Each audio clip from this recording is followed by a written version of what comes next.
Hi friends, അജിന്യ Prasad family വ്ളോഗിലേക്ക് എല്ലാവർക്കും സ്വാഗതം. ഇന്ന് രാവിലെ കുളിച്ച് അമ്പലത്തിലേക്ക് പോയിട്ടോ. നേരത്തെ തന്നെ ഞാനും ഏട്ടനും അമ്പലത്തിൽ പോയി. ഇന്ന് പ്രത്യേകിച്ച് വ്യാഴാഴ്ചയും കൂടിയാണല്ലോ. അപ്പോൾ വന്നപ്പോൾ ഇന്ന് ലഞ്ച് കൊണ്ടുപോകണ്ട ഏട്ടനാട്ടോ. അപ്പം എനിക്ക് ബ്രേക്ക്ഫാസ്റ്റ് മാത്രം ഉണ്ടാക്കിയാൽ മതി. അപ്പം ആദ്യം തന്നെ ചായ അങ്ങ് ഉണ്ടാക്കാന്ന് വെച്ചാൽ ചായ കുടിക്കാതെയാണ് അമ്പലത്തിലേക്ക് പോയത്. അപ്പോൾ ചായ വെക്കാമെന്ന് വിചാരിച്ചു. പിന്നെ ഇന്ന് രാവിലെ അമ്പലത്തിൽ ഇന്ന് വ്യാഴാഴ്ച ആയതുകൊണ്ട് നല്ല തിരക്കുണ്ടായിരുന്നു. പിന്നെ നമ്മുടെ പാറമേക്കാവിൽ വേലയൊക്കെ ആയിരുന്നു, വേലയുടെ തലേ ദിവസമൊക്കെ കൂടിയായിരുന്നു. അപ്പം അതിൻ്റെ തിരക്കും കാര്യങ്ങളും ഒക്കെ ഉണ്ടായിരുന്നു. പാറമേക്കാവിലും പോയിട്ടുണ്ടായിരുന്നു. അപ്പോൾ ഒരു പാത്രത്തിൽ വെള്ളം പിടിച്ച് അത് വെച്ചതിന് ശേഷം ഇഞ്ചി ചതച്ചിട്ട് ഒരു ചെറിയ കഷ്ണം ഇഞ്ചി ഇട്ടു. അതിന് ശേഷം നമ്മുടെ പനങ്കൽക്കണ്ട അങ്ങ് ചേർത്തു കേട്ടോ. പനങ്കൽക്കണ്ട കുറച്ച് അങ്ങ് ചേർക്കും. നമുക്കൊരു അളവുണ്ടല്ലോ, ഒരു ലേശം മധുരം ഉണ്ടാവാൻ വേണ്ടിയിട്ട് അതിനനുസരിച്ചുള്ള പനങ്കൽക്കണ്ടൊക്കെ ചേർത്ത് ഞാൻ പാത്രം അങ്ങ് മൂടി അതങ്ങ് എടുത്തോടെ തന്നെ വെക്കും കേട്ടോ. അപ്പോൾ പിന്നെ അത് ബുദ്ധിമുട്ട് വരണ്ടല്ലോ. പിന്നെ നമ്മുടെ ഗ്യാസ് അങ്ങ് കത്തിക്കാനായിട്ട് വെച്ചു. അങ്ങനെ ഗ്യാസ് അങ്ങ് കത്തിച്ചു കൊടുക്കും കേട്ടോ. അതിനുശേഷം ഞാൻ അവിടെ ഒരു വിളക്ക് തുടയ്ക്കുന്ന ഒരു തുണി ഉണ്ടായിരുന്നു, നമ്മുടെ വിളക്കൊക്കെ കഴുകിയിട്ട്. അപ്പോൾ അതെടുത്തിട്ട് ഞാൻ വീണ്ടും മേശമയ്ക്ക് ഡൈനിങ് ടേബിളിലേക്ക് ഒന്ന് വലിച്ചിട്ടതാണ് അങ്ങോട്ട് ഇട്ട. അപ്പോൾ ഞാൻ പോകുമ്പോൾ തന്നെ ഫ്രിഡ്ജിൽ നിന്ന് മാവ് എടുത്ത് പുറത്തോട്ട് വെച്ചിട്ടാണ് ഞാൻ അമ്പലത്തിലേക്ക് പോയിട്ടുണ്ടായിരുന്നത്. അപ്പോൾ ചെറിയൊരു തണുപ്പുണ്ട്. അപ്പം ഞാനത് ഇഡ്ഡലി ആക്കാം എന്നങ്ങ് കരുതി. അപ്പം അതിനു വേണ്ടി ഇഡ്ഡലി പാത്രം എടുക്കാനായിട്ട് പോയതാണ് കേട്ടോ. അപ്പോൾ ഇഡ്ഡലി പാത്രം എടുത്തിട്ട് കൊണ്ടുവന്ന് അതിലേക്ക് കുറച്ച് വെള്ളം അങ്ങ് പിടിക്കും. എന്നിട്ട് അത് അടുപ്പത്തോട്ട് വെക്കും. അപ്പോൾ അടുപ്പൊക്കെ ഗ്യാസിൻ്റെ അത് നമ്മൾ തുടച്ച് കഴിഞ്ഞ് മാറ്റിയൊക്കെ ആയിട്ടുണ്ടാവില്ല. അപ്പോൾ അതൊക്കെ ഒന്ന് റെഡിയാക്കി വെച്ച് ഇഡ്ഡലി ചെമ്പ് അടുപ്പത്ത് കയറ്റി വെച്ച് ഗ്യാസ് കത്തിച്ച് കൊടുക്കും. ഈ വെള്ളം ഒന്ന് തിളച്ചിട്ട് വരണമല്ലോ, എന്നിട്ട് വെക്കാം ഇഡ്ഡലി പിന്നെ ഒഴിച്ച് വെക്കുന്നത്. അപ്പോൾ ഞാൻ ഇഡ്ഡലി തട്ടും എടുക്കാനായിട്ട് വീണ്ടും പോയിട്ട് ഇഡ്ഡലി തട്ടുകൾ എടുത്തുകൊണ്ട് വന്ന് വെക്കും കേട്ടോ. ഒന്ന് ഇഡ്ഡലി മാവ് ഒന്ന് ഇളക്കി നോക്കും. എനിക്ക് നല്ല സംശയമുണ്ട്, ഇപ്പം തന്നെ സംശയമുണ്ട്, ഇഡ്ഡലി മാവ് പൊങ്ങി വന്നിട്ടില്ല. അപ്പം ഇനി കല്ലയ്ക്കോ എന്നുള്ളൊരു സംശയമുണ്ട്. അപ്പം ദോശയാക്കിയാൽ മതിയായിരുന്നു. അപ്പം ഞാൻ അങ്ങോട്ട് വന്ന് നോക്കിയപ്പോൾ ഉണ്ട് ഏട്ടൻ ഇവിടെ സുഖമായി ഇരുന്ന് മൊബൈൽ നോക്കിയിരിക്കുകയാണ്. അപ്പം അത് നോക്കി ചേട്ടനെ നോക്കി കുറച്ച് നേരം ഇങ്ങനെ നോക്കിക്കൊണ്ടിരുന്നു കേട്ടോ. ഞാൻ അവിടെ വന്നിരുന്നതോ ഒന്നും അറിഞ്ഞിട്ടില്ല. ആളിങ്ങനെ മൊബൈലൊക്കെ നോക്കി ആസ്വദിച്ചിരിക്കുക. അപ്പോഴാണ് ഇങ്ങനെ ശ്രദ്ധിച്ചത്. അപ്പോൾ ഹായ് പറഞ്ഞതാണേ എല്ലാവർക്കും. അങ്ങനെ ഏട്ടനെ നോക്കി കുറച്ച് നേരം പുറത്തൊക്കെ നോക്കി അങ്ങനെ നോക്കി ഇരുന്നപ്പോഴേക്കും വെള്ളമൊക്കെ തിളച്ച സമയമായി. അപ്പോൾ അങ്ങോട്ട് ചെന്നപ്പോൾ വെള്ളം നന്നായി തിളച്ചിട്ടുണ്ട്. അപ്പോൾ ഞാൻ നമ്മുടെ സ്റ്റോർ അവിടെ തുറന്ന് അതിൽ നിന്ന് ചായലപ്പൊടി എടുത്ത് കുറച്ച് ചായലപ്പൊടി അങ്ങോട്ട് ഇട്ടു കേട്ടോ. എന്നിട്ട് അത് അടച്ചു വെച്ച് നമ്മുടെ ചായപാത്രവും ഗ്യാസൊക്കെ ഓഫ് ചെയ്തിട്ട് ചായപാത്രം ഇറക്കി വെക്കും. എന്നിട്ട് നോക്കിയപ്പോൾ ഇഡ്ഡലി മാവിലേക്ക് അതായത് ഇഡ്ഡലി ചെമ്പിൽ വെള്ളം തിളച്ചിട്ടുണ്ട്. അപ്പോൾ ഞാൻ ഇഡ്ഡലി പരത്താൻ വേണ്ടി കുറച്ച് വെളിച്ചെണ്ണ എടുത്തിട്ട് തട്ടിലേക്ക് ഒഴിച്ചു കൊടുത്തിട്ട് നല്ല പോലെ തട്ടിൽ വെളിച്ചെണ്ണ അങ്ങ് സ്പ്രെഡ് ചെയ്ത് കൊടുക്കും. നമ്മുടെ കൈ വെച്ചിട്ട് അങ്ങ് സ്പ്രെഡ് ചെയ്ത് കൊടുക്കും കേട്ടോ. എന്നിട്ട് മാവ് ഒഴിച്ചങ്ങ് കൊടുക്കും. അപ്പോൾ എനിക്ക് മാവ് ഒഴിക്കുമ്പോഴും എൻ്റെ മനസ്സിലുണ്ട് ശരിയായിട്ടില്ല, മാവ് പൊങ്ങിയിട്ടില്ല, അപ്പൊ ഇഡ്ഡലി റെഡിയാകുമോ എന്നുള്ളൊരു സംശയമൊക്കെ ഉണ്ട്. അപ്പൊ അറിയില്ലല്ലോ, നമുക്ക് കൊള്ളുമ്പോഴല്ലേ പഠിക്കുള്ളൂ, അതാണ് എൻ്റെ സ്വഭാവം.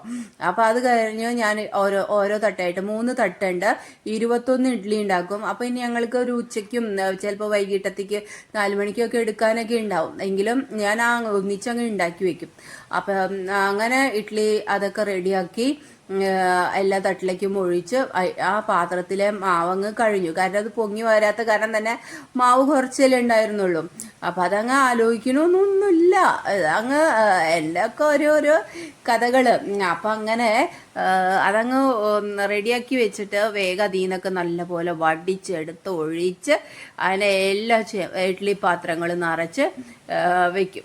അങ്ങനെ ഞാൻ എന്ത് ചെയ്തിട്ട് എല്ലാ ലെവലൊക്കെ ചെയ്ത് വെച്ചതിന് ശേഷം ഇഡ്ഡലി ചെമ്പിൻ്റെ മൂടി അവിടെ അടച്ചങ്ങ് വെക്കും കേട്ടോ. എന്നിട്ട് ചായ റെഡിയാക്കാമെന്ന് വിചാരിച്ചു. അപ്പോൾ ചായപാത്രം നീക്കി വയ്ക്കാൻ കാരണം എന്ന് വെച്ചാൽ കയ്യിൽ എണ്ണയുണ്ട്. അപ്പോൾ അതിങ്ങനെ തുടച്ച് നമ്മുടെ ഹാൻഡ് വാഷ് ഉപയോഗിച്ച് കഴുകുമ്പോൾ സോപ്പ് വെള്ളം തെറിക്കണ്ടല്ലോ എന്ന് വെച്ചിട്ടാണ് ചായപാത്രം നീക്കി വെച്ചത്. അതിന് ശേഷം 2 ഗ്ലാസ് എടുത്ത് വെച്ച് എന്നിട്ട് ചായ ഇങ്ങനെ ഒഴിച്ചു കൊടുക്കട്ടോ. അപ്പോഴേക്കും കൊട്ടനൊക്കെ താഴേക്ക് പോയിട്ടുണ്ടായിരുന്നു. അങ്ങനെ ചായ ഒരു 2 ഗ്ലാസ്സിലേക്ക് അങ്ങ് പകർന്ന് ബാക്കിയുള്ള ചായയിലെ കൊട്ടൻ വെള്ളം കളഞ്ഞ് നമ്മൾ ഒന്ന് വെള്ളം ചുറ്റിച്ച് അങ്ങ് റെഡിയാക്കിയിട്ട് അവിടെ അങ്ങ് വയ്ക്കും. അത് കഴിഞ്ഞിട്ട് 2 ഗ്ലാസ് എടുത്തിട്ട് അങ്ങ് ഞാൻ ഏട്ടൻ്റെ അടുത്തേക്ക് അങ്ങ് പോവുകയാണ് കേട്ടോ. അങ്ങനെ അവിടെ പോയിരുന്ന് ചായ കുടിക്കാമല്ലോ എന്ന് വെച്ചാൽ അപ്പോൾ ഞാൻ സമയം നോക്കുകയാണ്. ഇഡ്ഡലി ചെമ്പ് മൂടി വെച്ചത് ഒരു 15-20 മിനിറ്റ് വേണമല്ലോ ഇഡ്ഡലി വേവാനായിട്ട്. അപ്പോൾ അതൊക്കെ നോക്കിയിട്ട് ഞാനിതാ ഇവിടെ വന്ന് ഏട്ടൻ്റെ അടുത്ത് അങ്ങ് ഇരിക്കാമെന്ന് വിചാരിച്ചു. കുറച്ച് നേരം ഇരിക്കാമെന്ന് വിചാരിച്ചു. അപ്പോഴാണ് ചേട്ടൻ വന്നപ്പോൾ പറയാണ്, ഇത് അവിടെ ഒരു നായ്ക്കുട്ടി ഓടി നടക്കുന്നുണ്ട്, അത് അവിടെ കളിക്കുന്നുണ്ട്. അതായത് വലിയൊരു നായ, ഇന്നാൾ കണ്ടതല്ല, വേറൊരു തരം നായ. അപ്പം സാധാരണ നാടൻ നായ. അപ്പം അത് നോക്കി ഇങ്ങനെ നിൽക്കായിരുന്നു. അപ്പം എന്നോട് പറഞ്ഞു, ഞാൻ ചോദിച്ചു പറഞ്ഞപ്പോൾ ഏട്ടൻ പറഞ്ഞു, ഞാനങ്ങോട്ട് വിളിക്കല്ലേ, അത് എങ്ങനെയാണ് അവർ മൈൻഡ് എന്ന് അറിയില്ല പറഞ്ഞു. അങ്ങനെ ഞാൻ നേരെ കിച്ചണിലേക്ക് എത്തി കേട്ടോ.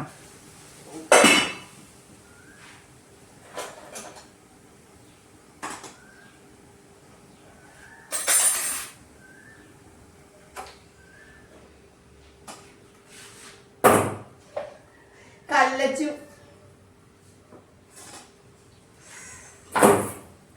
ഏട്ടാ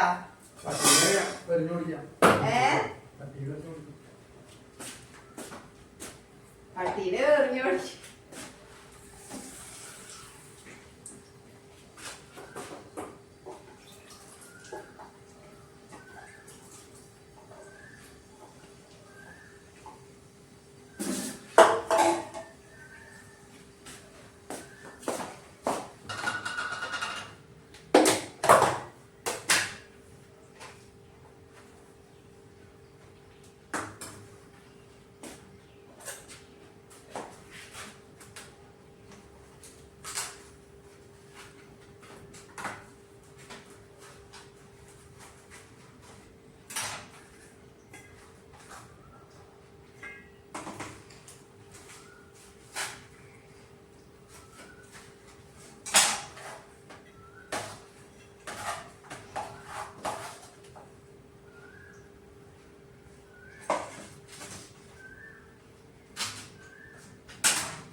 ഇഡ്ഡലി കഴിക്കട്ടെ കേട്ടോ.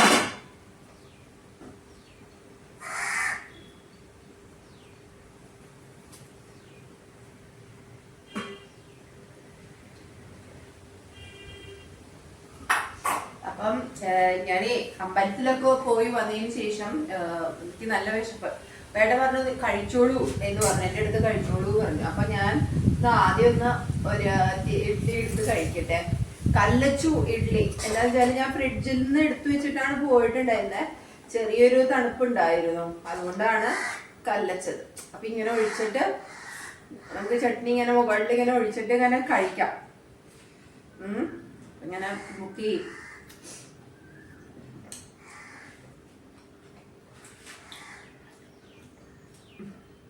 കല്ലച്ചു പോയി. അപ്പം കഴിക്കട്ടാ.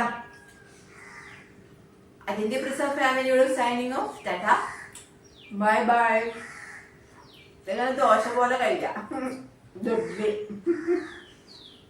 ടാറ്റാ.